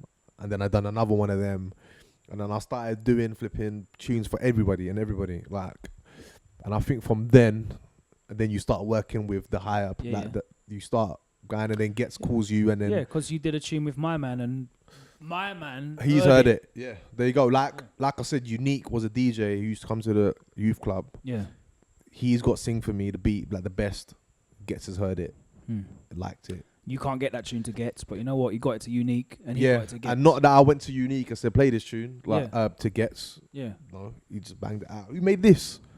Right, and I'm sure at the time a lot of people who used to play my tunes, they'll be like, who made this? Like a lot, and it's the same flipping name. Oh shit, the same guys made it. Yeah, like, you know what I mean? Yeah, I think that's really important as well. You see that consistency. Yeah. So imagine you were playing a sick tune, a sick grime tune that I haven't got, and I said to you like who made that? Yeah. Man, you were like, it was my guy. Yeah. I'm like, shit, like I've heard these tunes before, man. This guy's sick, and that's how. Yeah. Yeah. Even in my inbox, not gonna lie, like if someone sends me a tune and it's all, doesn't it like might not even be bad, but it's just all right. Just all right is very difficult to get into my set. Yeah. Yeah. Right. Because my sets are not long. Yeah. I'm not doing 8-hour sets and whatever, you know. But if I keep seeing your name in my inbox, you're gonna eventually I'll remember your name. But I feel like I'll be interested in seeing the progress. Well, I don't mean I want to see your name in my inbox every day. Yeah. With 20 tunes in each time, because I'll think you're a nutcase. But like that consistency is his own reward. Yeah. You will see return from that consistency. I think that people don't realize that we don't have flipping hours and hours to mix tunes. No, we don't. Like you said, you have half an hour. I do a radio show which is an hour long. Yeah, I can't play every single person's music on the radio show. You know what I mean? Like, I think people don't take that into consideration. They just want their shit played, and I get it. I get the frustration, but we don't have a lot of time, like to run people's rhythms. We can't play everyone's tunes. Can't physically fit. Physically, you can't, like, and yeah, man. That is what it is. It is what it is, man. You so got many minutes in that hour-long set, bro. Yeah. What you got coming up? I got the single coming up. 22nd of this month. 22nd of this month. And then featuring Wolfie on the vocals. Yep, and Billy Squad. Big up Billy Squad. Then after that, I'm gonna drop another one, which will be a grime one. Grime, but yeah, radio's gonna love it. Okay. Yeah. You got any big any shows coming up? Yeah, I got a few shows, man. Like I said, I'm focusing more on the Rookie and Friends thing. I'm doing NAS. Yeah, so NAS Festival in Brum. That's and I've got a few more that I can't really say. Okay. But I have got a couple big festivals. Well, I do my own bookings now, so you know if you need me. 100. I'll keep a little bit more than 100. Yeah. But for you, not definitely that more much than 100. Definitely more than for you, not that much more. Thank you. But more than 100. Definitely more than 100. How's the radio going? Radio's good. Do you know what? Radio I'm grateful for. Like, yeah. And that's a blessing, bro. And I never say it wasn't a blessing, because that is a blessing. Like, it's something that... Shout out Mira as well, man. Like, because... Big up Mira. She's at Beats now, getting a big paycheck. Hold tight, Mira. Hey, big up Mira. That's my sister there, man. Like, that she kind of, like, the radio thing for me. Bear in mind, I've not done it before. She's only heard my voice, and said that I've got she feels like I've got a good radio voice. So before I even got the show, I was going there every week, bro. Like, this is the dedication I was putting in, the going there every week and learning and getting the wordings right and talking properly. And right, but I just turned up. Yeah, but you're you, innit, man? You're you. But I'm just saying now. Turned up. You're you as well, bro. You can just talk. I'm me as well, but I hear you. Like I said, you done Rinse before that, and you did a lot of things before you started doing radio. Me, I've not done none of that. You know what I mean? Yeah. I especially on a big station. So I was going there every week and flipping. She was telling me like, yeah, man, like you should do this link like this and to a point where it became natural to me, second Yeah, nature. really helping you produce. Really and help. structure a Yeah, show. and she taught me a lot, man. And like I said, that shows there's a blessing, and I can now play other people's music and help them Yeah. and bring them on the show as guests and help them, man. Like it's the same thing. Like you help me out and other people, and you play them. It's the same kind of thing, man. And I really enjoy it, bro. Yeah. I enjoy it. I enjoy the radio. And like I said, it's a blessing, and it's something that I'm very grateful for having the show. I got sick of turning up to radio every week and having to play what was out that week. Sick. Because it was an obligation. It didn't become fun. It wasn't fun anymore for me. Which is why I'm glad like I just do the monthly and I show up and play whatever I want to play. But that responsibility of like having to report of what was going on, yeah, man, it just didn't become fun for me anymore. Right. You just lost the love for it. Just doing that, like not a love for radio, not a love for DJing, not even the love for sharing like the music and the information, but like everyone just penning your phone down. Oh, you need to play my tune, and I got this coming out, and I need you to do this, and I need. It was just draining. That stuff, like I was with my cousin and the guy that does the filming for me as well. Yeah. I was shining my phone, like ringing. I was like, this is what my brain goes through. Yeah. A million things, but not even make me a beat. Oh, you didn't play this tune, or the DJing thing. Oh, I've got singles coming out. I'm doing that, and I've got to prepare for a radio show. Yeah. A lot goes on in the brain, but bro, I will never give this up because I've worked for this. Yeah. Like, and if you could tell me you can either have this, yeah, or you can go back to flipping where no one's ringing your phone. Yeah. Okay, cool. Everyone ring my phone. It's cool. Yeah. Because I'd rather have that, bro. Like, and I hear you. Where you're getting a bit like, oh mate, Yeah, like I did 12 years of that, bro. Yeah. 12 years. I'm like 3 years in got like, onto me. for radio, but and it was only really like the last bit of it. I like doing the sets. I like talking to people. I like playing new music. I like playing stuff that I'm excited about. But when it all became like, just people just onto you to what they can get out of you, it was a bit swag, man. I feel like it's just part of the job. It's part of the work. Yeah. People wanting. And it is what it is, man. Like I said, everything you do is a blessing, and everything I do is a blessing. Like we wouldn't even be having this conversation. You can't expect everything to be perfect. Exactly. I hear you. And we go through ups and downs all the time. There might be a day where you're super angry, bro. Like you're just not in the mood. Yeah.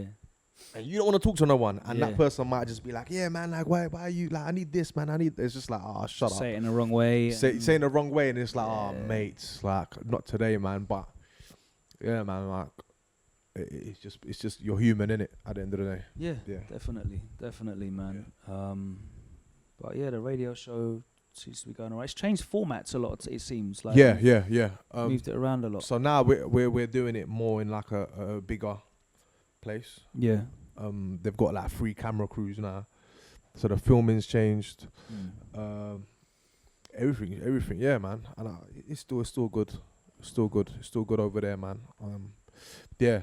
So I'm trying to do more and more things, not just the radio, DJ, and producer. I want to do more things. Like, all right. What stuff are you into? Like, bro, like I said, I'm doing the Rookin' and Friends thing. I want to do that more. Like, I want to do more of that as well. Like, just I don't want to say much, but I've got loads of ideas in my head that I want to do and achieve. Yeah. Wicked. What other stuff are you into? Like, what like other than music? What do you like doing? Bro, I don't flipping know. Like, I'm very music. Yeah. Like, I'm so music. Like, what am I into? I can say the cliche things of I'm into like watching films or like Netflix and shit and stuff like that. You're not passionate about anything else, just the music. Well, I suppose you do. You do so much in music. Bro, I'm really not. Like, I'm really not passionate about anything else. Don't really like sports. Not a sport guy. Nah. Nah. Ain't got any like nerdy hobbies. Nah. Yeah. Like I like that, and I like that, and flipping. See, for me, that helps me stay sane and keep my love for music. Right. Because I come back to music and it's fresh for me. Right. If it was just music, that's why when I'm driving, I'll put TalkSport on. Yeah. Because every time I listen to grime and play a grime set, DJ or radio or whatever, it's like a treat. Because it's just not like my whole day. But I listen to all types of music in it. So when I do hear a new grime tune, it is like, whoa, sick. Okay, cool. But since young, I've always just wanted to do music, and it's the only thing I've ever done. I've never been academically smart. I didn't do well in school. Didn't finish college and stuff. Like, all I've ever wanted to do was music. And you know what? I'm grateful to my parents for letting me do it. Yeah, that's really important, man. It's so important, bro. Having parents that are understanding, and will encourage what you're passionate about, because, like, you know, there's enabling, which is, oh yeah, you can do whatever you want. Don't worry, it's fine, you know. And I'll just let you float around and be a waste man. That's enabling. But encouraging is, you know what, I can see that you really care about that. Yeah. And it might be something that I don't understand as a parent, like the thing that you're into. Like nowadays, kids all want to be YouTubers and stuff. And I'd imagine, like, if you turn around and told, you know, like someone in their 30s and 40s, you just want to make YouTube videos about video games or unboxing toys or some stuff, you look at your kid like a lunatic. Yeah. But that would probably be the same way that, you know, you told your parents, bro, yeah, man, I want to be a producer. Like, huh? What? A producer? What? You can't even play any instruments, like, you know, them ones. Exactly that, and not even just playing an instrument. It was like you're living in a fantasy world. Yeah. Like come on, like, don't be silly. To flipping them being proud is means a lot. Like, and you know, and them just even supporting when I wasn't making a penny, bro. Like. That made me that gave me the drive of flipping. I need to do this now, like, no matter what, man. So I'm grateful for the parents for supporting, man. And I think a lot of people don't really mention that a lot. Yeah. Like, you know what I mean? Like, but yeah. I mean, I know when I dropped out of uni and decided I wanted to DJ instead, like, my mum definitely cried. There you go, yeah. Because to her, definitely cried. Your futures failed. Flush the toilet. Exactly. But after that, supported. There you go. Do you know what I mean? That's why I used to tell like, I think my parents, my mum, like, just give me time. Like, something's gonna like, just give me time. Soon. And now, I think if you've got it inside you to the real drive, it shows itself over time as well. Like, you know, when you are starving for it, when you are willing to sacrifice for it, then I think parents see. But if it's a thing of, nah, man, I'm just doing this music thing, and you're just in your room smoking weed in your boxer shorts, being a waste man, then you don't really deserve support. But like, if you're out there and you're sacrificing to make it work, that's then what I'm saying, man. And don't get it twisted. Like, I don't do. I like to, but I don't do. There's days where I just want to chill. Just watch a film all day and watch Netflix series all day. Like, come on, listen, bro. What's the point in working hard if you can't enjoy exactly? And you know what? Sometimes your brain might not want to do that, and flipping, you just want to chill. So that's my thing. Like, when you say what else do you do, like, as little as possible. Like, I'll just chill. I'm relaxing. I'm chilling that day, man. Or go see my friends who don't do music. They listen to music. They don't do it.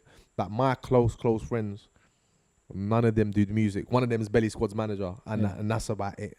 Like, you know what I mean? Like, that's it, man. And that's my way of staying sane away from music. Yeah. All right. That's interesting. It's interesting. Yeah. So for me, it's just finding different things that I'm into. Like, when I pick up an interest, I never lose it. So all the stuff that I was into when I was like 12 years old, I still find interesting now. And why not? Comic books. Yeah. Fully. Literally yesterday, I was at Forbidden Planet. Yeah, I see on your Instagram. Picking up my X-Men comics. That made me happy when I was a teenager. It still makes me happy now. You know, like. But yeah, we're all different. We're all fine. We, you know, have our ways of enjoying our short time on this lump of mud that we're on, flying through space. But yeah, it's good. It's nice having a catch up anyway, man. Definitely, bro. This was sick. Like I said, I shouted you, man, because I've been listening to the whilst driving and stuff. Yeah. So, sick, man. Are you going to listen to your own episode back? Maybe. Do you listen to your own radio show? Do I listen to my own radio show? Yeah. Not all the time, no. No. Nah, not all the time. Not all the time. Do I watch all the sets? Come YouTube? on, we always watch the sets. We watch that. We I definitely watch watch our own sets, and listen to our own sets and go, yeah, he's going to come in now. Yeah. I do that more for listening to the mixes and Bro, people don't realize as well, yeah? Like, you will know this. Mixing on radio, you can't hear the music loud. What people don't realize, so what I am doing is real magician shit, and what you were probably doing back then. What people don't realize, you've just got headphones, no music out loud. No speakers, no. No speakers, As nothing. soon as the mics go live, the speakers Speakers are cut, so you're mixing on headphones. I just wanted people to know that. Anyway, so I'm definitely not hearing that won't anything mean like much to many people. It don't mean It's much. always jokes when I used to get guest DJs in, on a rare occasion when I get guest DJs in, and they come in and they'd be like, what's going on? Yeah. What? How do I? Yeah. I can't hear. Yeah. That's right, bro. Yeah. right. I've started doing that on the show as well, the mixes and stuff. I feel like DJs and producers don't get enough opportunities, man. Like, everything's always seems to be about the MCs and stuff. And It's hard when you've only got an hour, though, man. It is hard. That's why I only do the 15-minute thing. Like, it's better than nothing. Yeah. Like, you know what I mean? I think it's easier when it's a producer as well, because they can go, showcase. There, man. Showcase what you're making as well. Yeah. You know? Yeah. Like, it's important. And it also, the people that are just the DJs, they're not fortunate enough like you or Maxi that do their thing on a bigger scale. yeah. It's harder just to be a DJ and not do nothing else. I think so, yeah. Yeah, like there's Definitely. only a few. Like I said, there's you, there's Max, there's a few other people that are just DJs and have done well. In this day and age, I've got a few friends that are just DJs as well that find it really difficult, man. Like, and I'm always trying to tell them to do this and do that and flipping. If you're just a DJ, go and flipping. You just have to grind it out, bro. You have to Yeah. just work hard, boss, and see the angles and the pockets and hit them.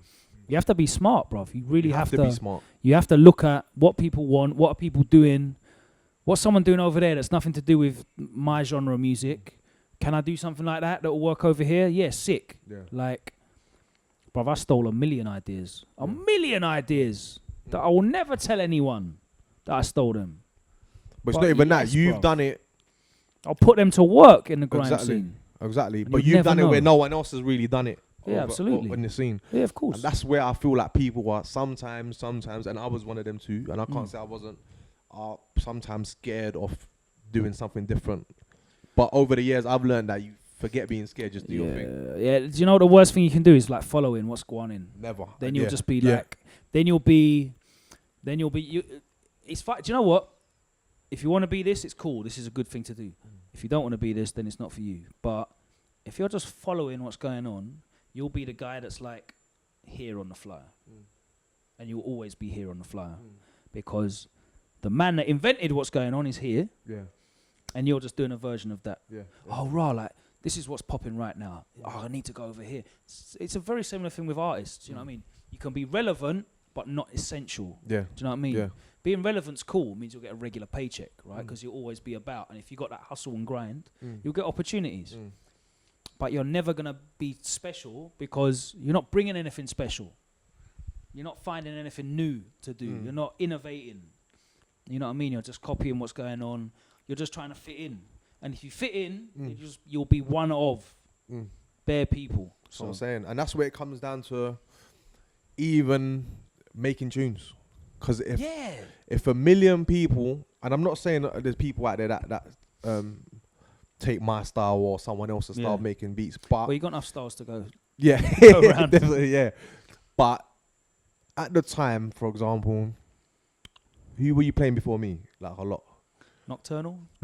Okay, if I made tunes that sounded like nocturnal. Yeah. Well, why are you gonna play my music when you've just got nocturnal's Yeah, music? yeah, Like, yeah. but the only way to stand out was to be the different Well, you know, from the we bunch. said that earlier. Like when grime first started, the thing that I'm listening to is the man who's got the sound that no one else has got. Exactly. You know, even nowadays, you've got people that are like on this nostalgic grime tip, and they're using like everyone else's sounds and whatever, and it's like a throwback, and that's cool. There's people that enjoy that, and that's fine. You know, you did One Take as a nostalgic track. You've got Rude's Pulse as well. Yeah, I didn't do anything with that. No, I think I gave it to a few people. Was there a next one that you did as well, the Hitman Hyper sample in it? Hitman Hyper sampling. Yeah. I don't know. I can't remember. I did use a sample of these. Find it. I did use a sample of these. Go and find it and play it. I did back with Rude Kid, and it'll be like. I did. Did I use that? I went on the. But there's people that's whole style is a next man's style, a next man's plugins. Do you know what I mean? A next man's synth. That's their whole style. Nah, I could never do that. And for me, that's not interesting because that goes against what I liked about grime, which was any person that's getting any shine. It was because they had a new style. I think that's why One Take for me was a credible tune. Because you never heard a tune like that from me before. Yeah. Like ever. Like, yeah, and you knew it was like... And you knew it was a experiment. fun tune. Yeah. Of course it was an experiment, yeah. Like that was a dub plate. Yeah. Do you know what I mean? Yeah. That was a dub plate. That tune there, I made... If you'd have played that for 5 years as your intro and no one else had it, do you know what I mean? Yeah. That would have been like a legendary dub. Oh, man. Rude Kid's come on and he's... Like that's his first tune. Yeah, he's always play. You know, like when EZ comes on and he's boop boop boop boop boop. Yeah, DJ EZ. Yeah, like and no one got that tune. No one had that tune. You know, it was his dub. When it came on, he knew what time it was. And One Take to me could have been like one of those things, but he went the other way and made it a song, and it blew up, and it was massive in that world as well. So that was cool. But yeah, I knew that it was like an experiment, a bit of fun. I know I'm not going to get 20 tunes from you and they're all like Wiley samples and classic grime bits and bobs, and that's your new thing. Rude Kid's new thing is now I'm bootlegging everyone's tunes. It was like a one-off. So and that's what it is. And not that for the producers out there that are using other people's sounds, yeah, it's cool. But flip it. Do something different with it. Flip it. Use the snare if you want, but flip it. Don't make it sound like it could have been the B-side to Colder EP from Wiley or something. Do you know what I mean? Yeah. You know, because that's a snare everyone uses. Colder snare. I mean, if a producer was to do that a lot, I wouldn't really pay them much attention. Yeah, I'm not checking for your tunes. Yeah, but if you sent me a batch of tunes and then one just happened to be in there, then cool. Like, why not? But yeah, man. Yeah, I feel like One Take was just an experiment that went right. Yeah, it did. Yeah, that went really right. And I don't know if you remember the listening party we did of that EP. Yeah, that got like we had like 15 reloads. Yeah, man.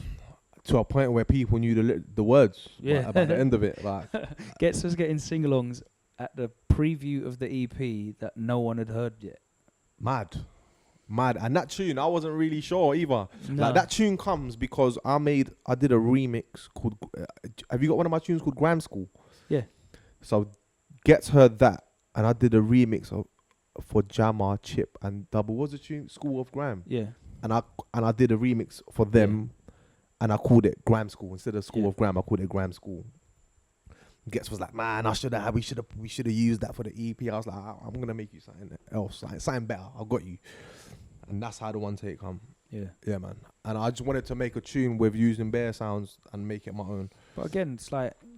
It's an experiment. It's a project. It was an experiment, man. Yeah, it was an experiment. Like, I mean, if the whole EP was that styly, then it's what the fuck. Weird. It's like every tune on that EP is different. Yeah. And one day we're gonna do another one, man, and it's gonna be sick. I think you should. Yeah, no, definitely, man. I think you should do another EP with Gets, and you should definitely do another 7 Days EP. Yeah. And all the other EPs as well. All these new ideas that you're gonna think of that no one's done before as well. No, 100%, man. You know what I mean, man. I'm always On the grind. And send me some more instrumentals. Yeah, I got you, bro. You know, I send you tunes all the time. And book me at your takeover. Cause I need the bookings, bro. It's hard times. I'm a podcaster now, bro. Do you know what I mean? This is sick, though. I like the podcast thing, man. Yeah. I like it. I'm just trying to do what I think I'm good at. Yeah. You know? Yeah. I'm good at working hard. Yeah. I'm good at executing ideas quite well, coming up with slightly different ideas, and I know everybody and we can have a chat. Yeah. Do you know what I mean? Like I'll ring people up and we'll chat. This is like a phone conversation that we'll have. Yeah. You know, maybe a bit longer than the good thing. The good thing with your thing now is I've even forgot the cameras are here. Yeah. You know what I mean? That's what it is. And that's how you know it's. I'm experimenting with the mics as well. Like one day I'm trying to get the lapel mics to work. Didn't you do that with Manga? Nah. So I went to use the lapel mics with Manga, and they didn't work, and I don't know why. So what were you recording with So I had one of those. You see that box down there? Oh, the recorder. Yeah, the H4n Zoom. Hold tight, H4n Zoom. If you want to sponsor the podcast. But this is cool though, man. Yeah, this is fine. This is yeah, because we're used to holding a mic. So like more time I'm talking to MCs and DJs anyway, so it's not too hard. I don't think there's a problem with this. Yeah. Right. But I just slapped that down like under the table and was recording Manga. That's why it's a little bit echoey. Right. But yeah, I'm just experimenting. I don't know what I'm doing, but I decided all this year I'm just gonna try and do things. And if it sticks, it sticks. If it don't, it don't. I can do a I can ring someone in my phone book once a week, and we can link up and have a chat for a couple hours in my day. Boom, send it over, get it edited up, ping it out on a Monday. People might like it. It's not going to do 1 million views, but you know what? What I found as well, you know when you make just good quality content, it has real world influence. Yeah. Like there's the views world, the internet world, and people go, oh, rah, man's getting bare views. Oh, he gets this many likes and blah, blah, blah. Like, no one's really talking about whether it's good or not. But I've found from the stuff that I'm doing, I don't care about how many views or plays or whatever it gets. All I'm getting is, I saw that, I listened to that. I was like, it was really good. Yeah, that's a sick idea. Yeah. And then, these podcasts are only getting like 2,000 views or whatever, which is cool, but it ain't crazy. Bro, but like it's I getting said, real world. Exactly. Bro, I'm one of the response. people that listen to your thing, like, so yeah, man. Why not? Good luck to you, bro. Thank you very much for being a part Thank you, bro. Episode number 4. Like, follow, and subscribe and all that malarkey. Be back every Monday. And this week is the first week that the podcast is going to be on iTunes and Spotify, SoundCloud. It's going to be on there? Yeah, cuz. You don't have to have your phone on YouTube. Yes, that's what I do. It's a tap. I know it's a par because you can't come out of the YouTube screen. It pauses. And do you know what else is a par quickly, yeah? I can't follow the sat nav whilst watching YouTube. So sometimes it's a bit jarring. So driving, man. Yeah. Guys like Rudes, who's got 5,000 bookings a month. Rudes and Spy. You can listen to the podcast now in the car. I need to do a piss now, mate. Thank you very much for joining us. We're going to leave you on that note. Rude Kid is going to go for a piss in the corner of the room.